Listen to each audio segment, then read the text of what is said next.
We're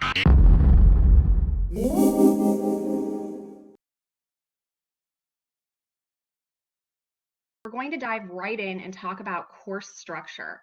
That will be the main focus of today's activities, and we'll accomplish this through taking a deeper look at competencies, objectives, alignment, and organization in your course. We'll briefly touch on the topics of the Getting Started module, course structure, developing a course outline, module overview pages and why they're important, and designing by modules. Let's get started. Today's activities will require working in Canvas.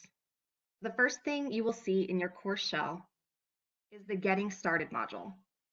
This module is a template for you to fill out and guide students in the right direction. This is especially important for students who may be taking an online course for the first time. All of the pages may need your own personal touch, but the three most important pages to focus on are the Welcome, Meet Your Instructor, and Student Expectations pages. There's also a published instructions page for your reference. Now, let's talk about course structure. There are two ways to think about it: instructional design and course design. From an instructional design perspective, I encourage you to design with the end in mind. This method is called the backward design model, and it requires setting learning goals before choosing instructional methods, materials, and forms of assessment. In other words, what do you want your students to be able to do upon the completion of each module? This means aligning course competencies with learning objectives. Another way to look at course structure is by course design. How is the course laid out? How will one navigate through the course? Designing by modules keeps course content clean and organized, while allowing students to experience continuity throughout each module. By making navigation easy for students and making content easy to find, you'll likely receive fewer questions from confused students. When designing a module, think of the following. What are the learning objectives? What do you want students to be able to do upon completion of the module? How will you measure learning? Canvas offers useful tools such as quizzes, assignments, and discussions for this purpose. What kinds of instructional content will you use? Videos, articles, and games are just a few ideas that come to mind. You'll have a chance to explore instructional content on a much deeper level throughout Basecamp. Now, let's think about what it looks like to design modules through a course outline. A course can be a great way to create a visual reference to help organize your ideas. I encourage you to simply do this on paper.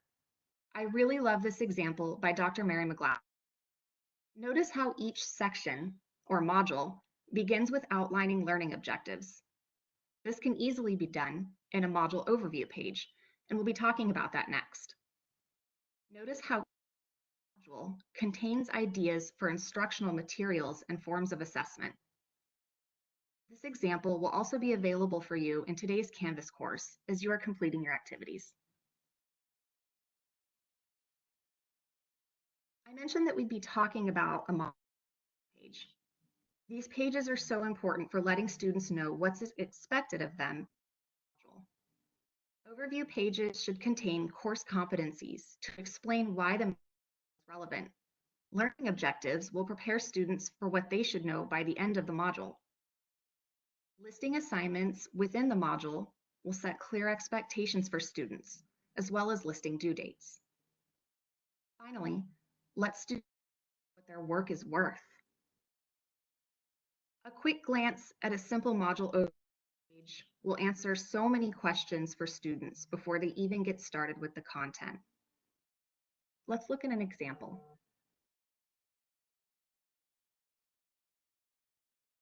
This is an example of an overview page for an English 101 course. This exact template is provided for you in today's Canvas course. Each module will contain an overview page that looks similar to this.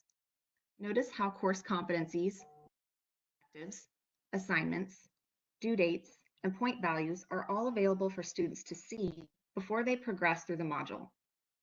Again, This template will be provided for you to fill out with your own information, and this example will also be available for viewing in today's Canvas course.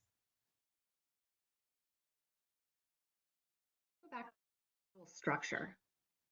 It is best to pick a module structure that is clean and consistent with it throughout the course. This creates a flow for students. Each module should represent a unit, section, week, or whatever makes sense to you. Also outline learning objectives, measure learning, and contain instructional content. Over time, navigating the course and understanding expectations will become second nature for your students.